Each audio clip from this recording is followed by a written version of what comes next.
Assalamualaikum warahmatullahi wabarakatuh dan salam sejahtera. Bersama-sama saya pada petang ini adalah kedua-dua Timbalan Menteri, Ketua Setiausaha Kementerian Pendidikan Malaysia dan juga Ketua Pengarah Pelajaran Malaysia. Tahun ini adalah tahun yang sangat mencabar dan kita semua tidak pernah melalui situasi sebegini sebelum ini. Kita dapat lihat seluruh dunia terkesan dengan pandemik COVID-19. Tidak terkecuali negara kita. Pandemik COVID-19 memberi kesan yang cukup mendalam kepada sektor pendidikan. Sekolah terpaksa ditutup selama hampir 4 bulan, di mana seramai lebih 5.7 juta orang murid tidak dapat hadir ke sekolah. Dalam usaha memastikan murid dapat mengikuti pembelajaran secara berterusan, pelaksanaan pengajaran dan pembelajaran secara dalam talian atau kaedah lain yang bersesuaian telah dilaksanakan dalam tempoh tersebut. Terima kasih kami ucapkan kepada guru atas kesungguhan melaksanakan tanggungjawab dan juga kepada ibu bapa yang sentiasa memberi sokongan kepada anak-anak mereka dalam menghadapi situasi yang sukar ini. Kita semua telah berusaha melakukan yang terbaik walaupun terdapat pelbagai kekangan.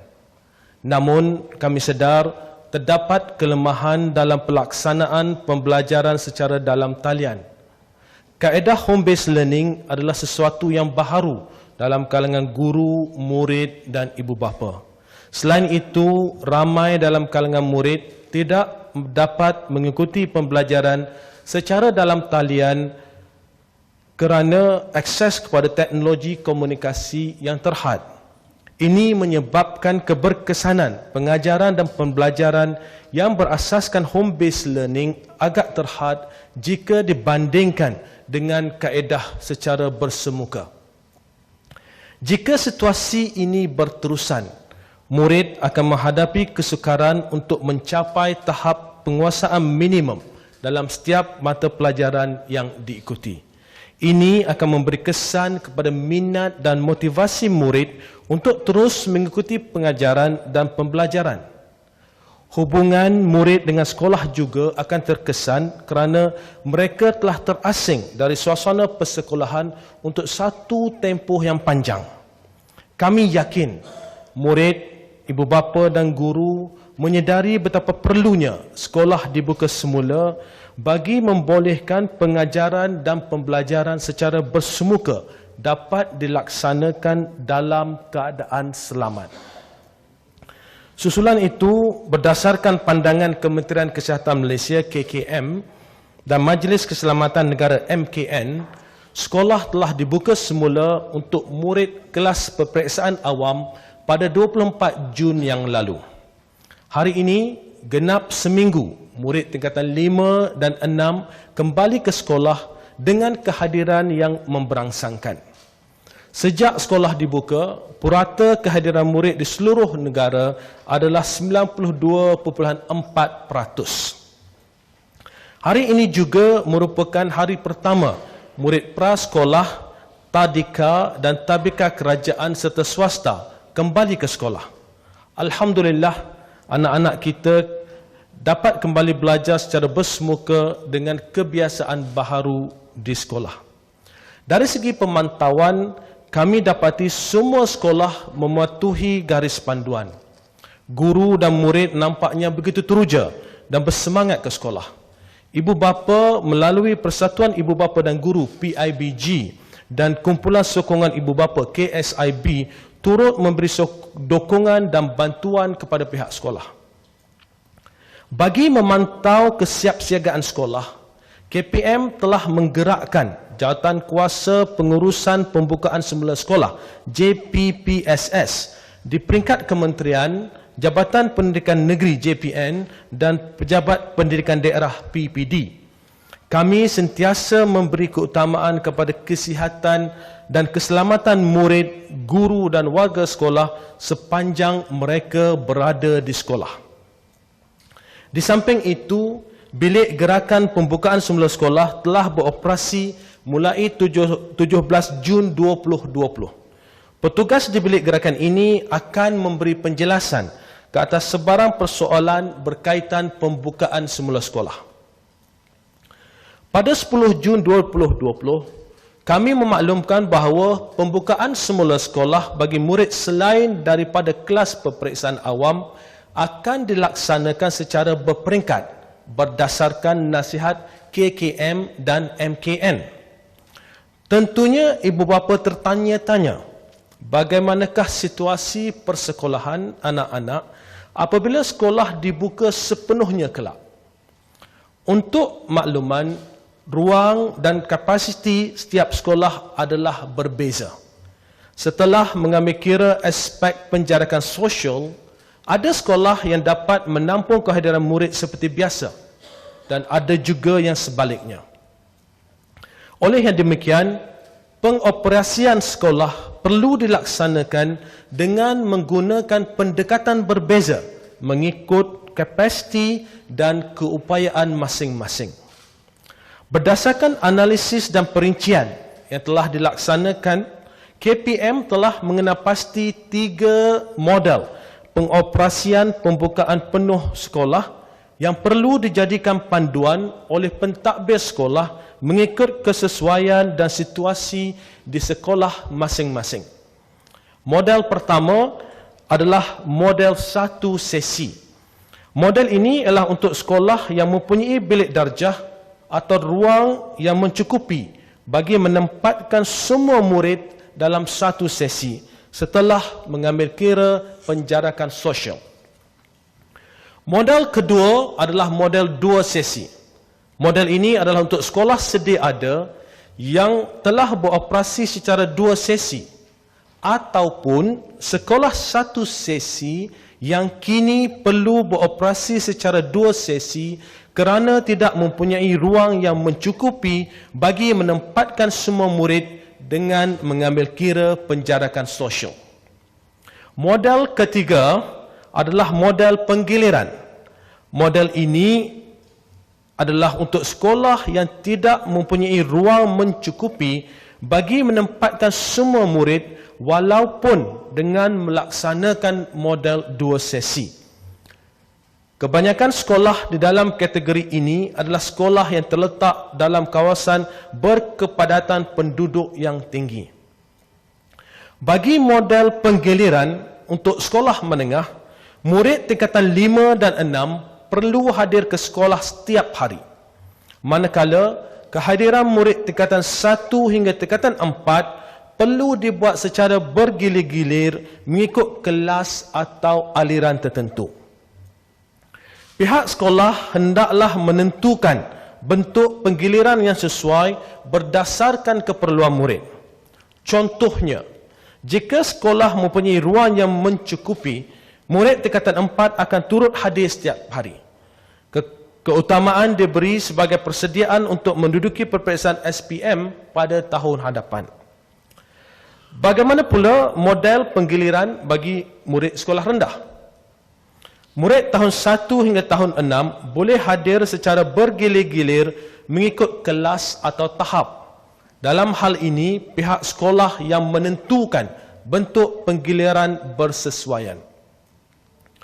Untuk model penggiliran ini, kaedah pembelajaran murid adalah secara hybrid, iaitu secara bersemuka di sekolah semasa hari persekolahan dan secara home based learning di rumah untuk hari-hari mereka tidak dijadualkan berada di sekolah.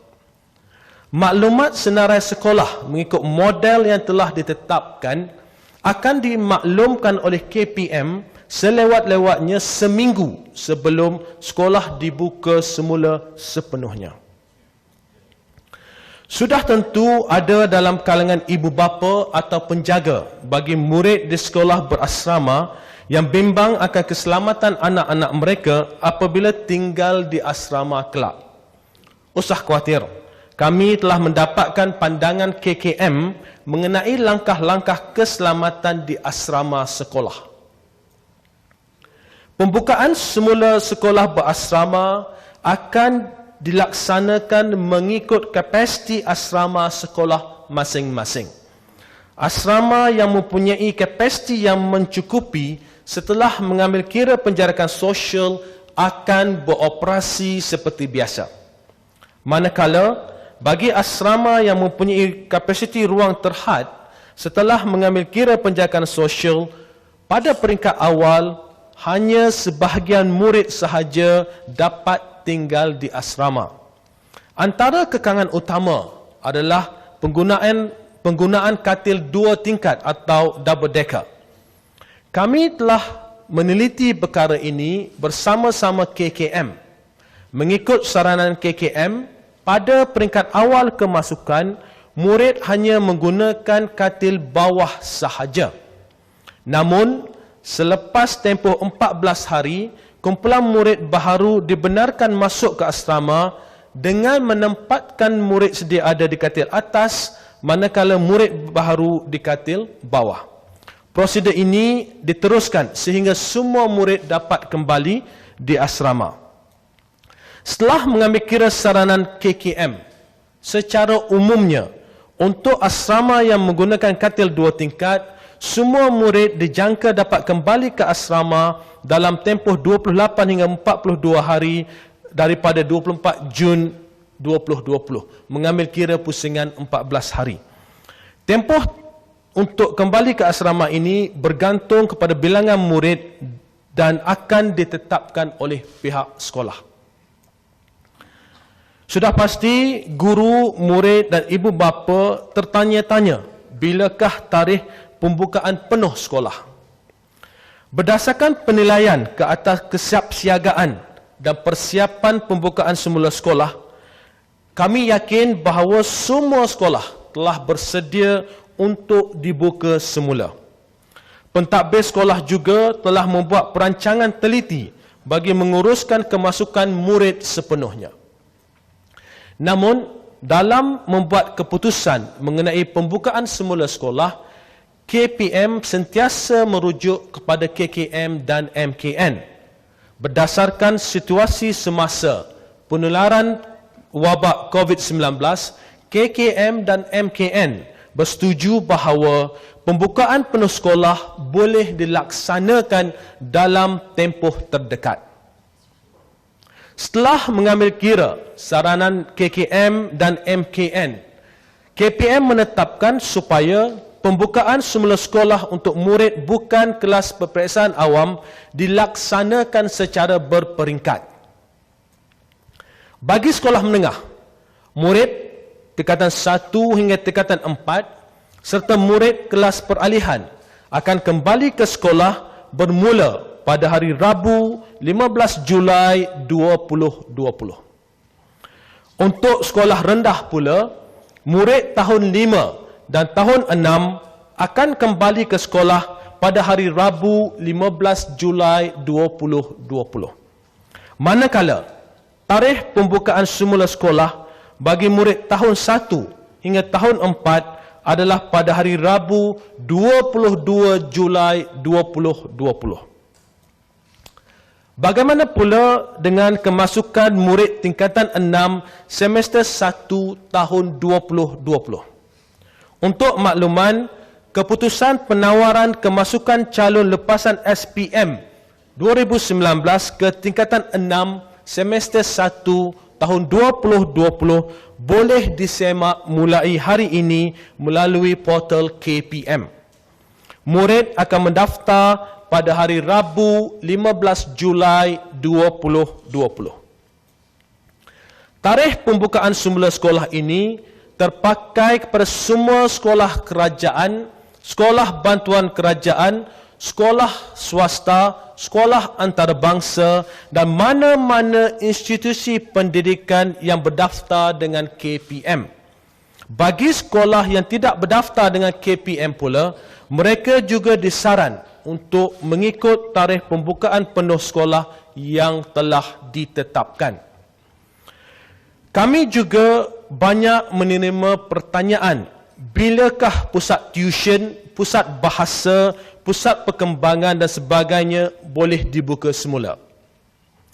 KPM ingin memaklumkan bahawa semua institusi pendidikan swasta di bawah kategori pusat yang berdaftar dengan KPM boleh dibuka semula pada hari Rabu 15 Julai 2020.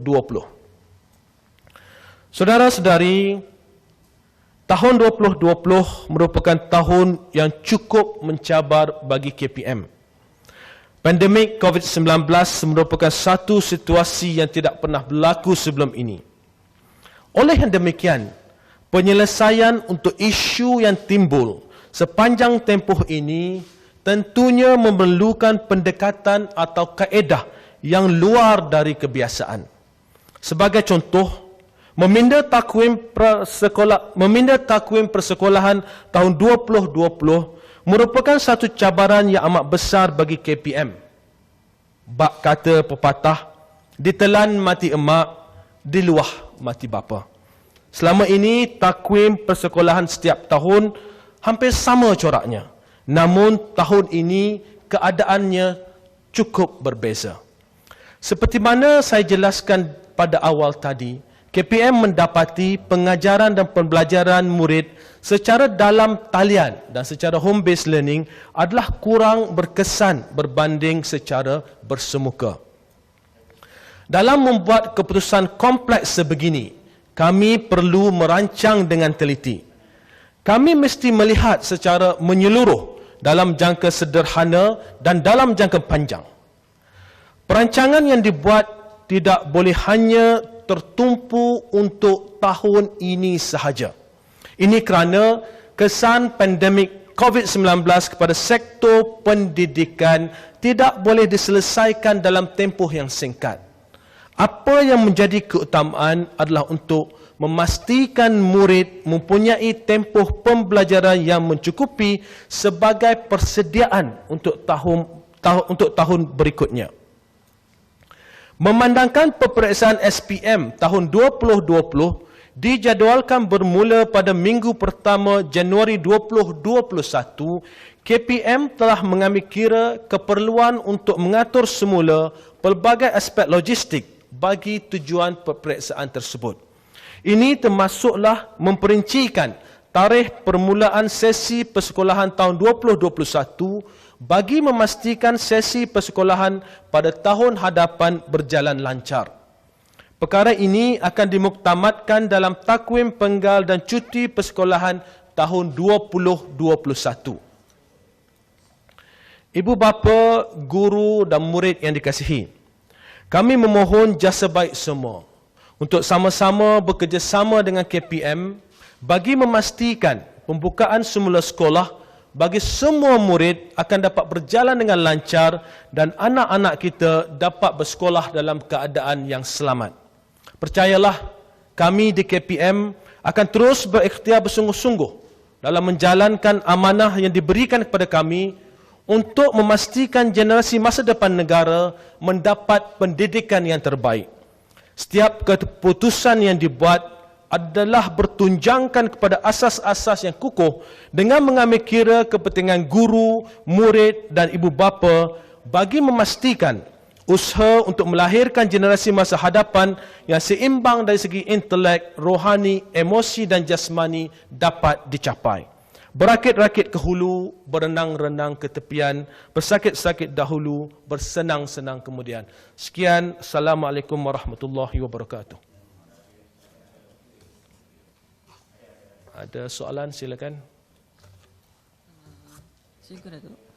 Soalan saya, apakah indikasi semasa yang dijadikan kayu ukuran oleh KPM untuk yang dengan yakinnya membuka sesi persekolahan untuk semua pelajar walaupun negara kita masih belum bebas lagi dari wabak COVID-19? Thank you. Okey.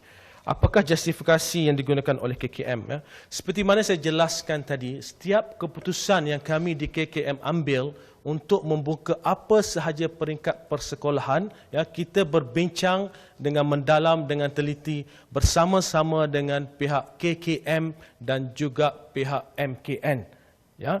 Apa yang pasti risikonya tetap ada. Itu kita tahu bahawa risikonya tetap ada, tetapi apa yang perlu dilakukan oleh pihak sekolah dan dalam konteks kami KPM adalah untuk memastikan segala SOP yang ada dalam garis panduan dapat dipatuhi dengan baik.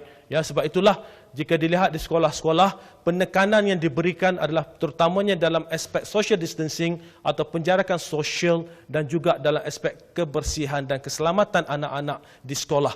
Sekali lagi saya ingin tegaskan bahawa keputusan ini dibuat selepas pembincangan yang mendalam bersama dengan pihak KKM dan MKN mengambil kira situasi COVID-19 yang bertambah baik pada akhir-akhir ini. Ada lagi? Assalamualaikum Doktor, saya Roslyn dari Bernama. Baik, soalan yang pertama ya. Adakah hanya berfokus pada PDP saja dan bagaimana pula dengan aktiviti ko-akademik dan kurikulum? Boleh dijalankan seperti biasa atau tidak? Dan soalan kedua, model pengoperasian yang disebut Doktor tadi, boleh campur atau tidak model? Satu sesi, dua sesi penggiliran atau hanya satu sahaja? Terima kasih. Okey, soalan pertama. Aktiviti ko-kurikulum, aktiviti sukan, perhimpunan dan sebagainya. Tidak ada sebarang aktiviti ko-kurikulum atau aktiviti sukan yang boleh dijalankan sehinggalah kita memberikan maklumat lanjut. Ya, buat masa ini pelajar datang ke sekolah adalah untuk tujuan pengajaran dan pembelajaran sahaja. Ya, setiap keputusan berkaitan dengan aktiviti ko-kurikulum ataupun aktiviti sukan akan dimaklumkan dari masa ke semasa. Berkaitan dengan model persekolahan tadi, setiap sekolah akan memilih satu model. Dan setiap sekolah, saya ingin jelaskan bahawa pihak kementerian berbincang dan kami merangka 3 model pilihan yang sekolah boleh tetapkan berdasarkan kapasiti di sekolah. Jadi model ini pihak sekolah akan lihat kapasiti di sekolah, mengambil kira penjarakan sosial, model manakah yang terbaik. Maknanya satu sekolah satu model sahaja. Ya. Jadi katakanlah sekolah itu mempunyai kapasiti yang cukup. Ya. Maknanya dia ada bilik yang lebih, dia ada tempat bilik-bilik sumber dan sebagainya yang boleh digunakan sebagai bilik darjah dan ada penjarakan sosial yang boleh dilaksanakan, maka mereka boleh memanggil pelajar-pelajar balik seperti biasa. Ada juga sekolah yang mana sebelum ini contohnya satu sesi, tetapi disebabkan oleh penjarakan sosial yang dibuat, maka kapasiti untuk memanggil semua pelajar dalam satu sesi tidak boleh dilaksanakan. Dalam konteks tersebut, sekolah tersebut pada umumnya akan kembali pada kami dengan memberi cadangan bahawa mereka akan memilih model 2 sesi. Jadi kita telah mendapat maklumat daripada sekolah, beberapa buah sekolah yang akan melaksanakan model 1 sesi, model 2 sesi atau model penggiliran. Cuma pada waktu ini kita masih melakukan perincian lagi. Ya, kita tengah pastikan bahawa ianya dapat dilaksanakan. Sebab itu, seperti mana saya maklumkan tadi, kita akan keluarkan senarai semua sekolah dan juga apakah model yang akan diguna pakai seminggu sebelum sekolah dibuka bagi membolehkan ibu bapa merujuk kepada senarai tersebut untuk melihat sekolah anak mereka, sama ada sekolah anak mereka mengikuti model 1 sesi ataupun model 2 sesi ataupun model penggiliran. Ada lagi? Silakan. Assalamualaikum Doktor, saya Rosma daripada RTM. Saya ada 2 soalan berkaitan dengan kantin. Adakah pelajar, terutama pelajar murid sekolah rendah diwajibkan untuk membawa bekalan makanan mereka sendiri dan bagaimana pemantauan kebersihan sekolah khususnya di kantin dan tandas dibuat? Ataupun mungkin juga sudah tiba masanya kementerian sendiri untuk membuat pemeriksaan secara menyeluruh, terutama sekali di musim pandemik ini. Dan untuk soalan yang kedua, untuk terutama sekali di murid tahap 1, darjah 1 dan darjah 2 misalnya, adakah kaki tangan sekolah boleh memberi jaminan untuk memastikan mereka mengikut SOP kebersihan, memandangkan kita faham darjah 1 dan darjah 2 umur mereka masih lagi terlalu muda. Mungkin mereka tidak merasakan SOP itu begitu penting. Terima kasih. Okey, saya jawab soalan pertama berkaitan dengan kantin di sekolah rendah, sama ada pelajar diwajibkan membawa bekalan makanan sendiri. Seperti mana kita sebut dalam garis panduan pembukaan semula sekolah, pelajar digalakkan, kita tak wajibkan, digalakkan untuk membawa makanan sendiri. Dan saya ingin mengambil kesempatan ini untuk menjelaskan berkaitan dengan operasi kantin sekolah. Ya, buat masa ini untuk pelajar tingkatan 5 dan tingkatan 6, kita dah lihat kantin beroperasi di mana semua makanan di kantin akan dibungkus terlebih dahulu. Ya, semua makanan di kantin akan dibungkus terlebih dahulu dan waktu rehat akan dilaksanakan secara berperingkat. Ya, dan secara umumnya, sekiranya pelajar ke kantin untuk membeli makanan, maka mereka perlu mematuhi penjarakan sosial. Sebab itu kalau kita lihat di kantin-kantin sekolah dah ada tanda penjarakan sosial bagi memastikan sekiranya pelajar beratur di kantin, maka adanya penjarakan sosial dan tidak berlakunya kesesakan.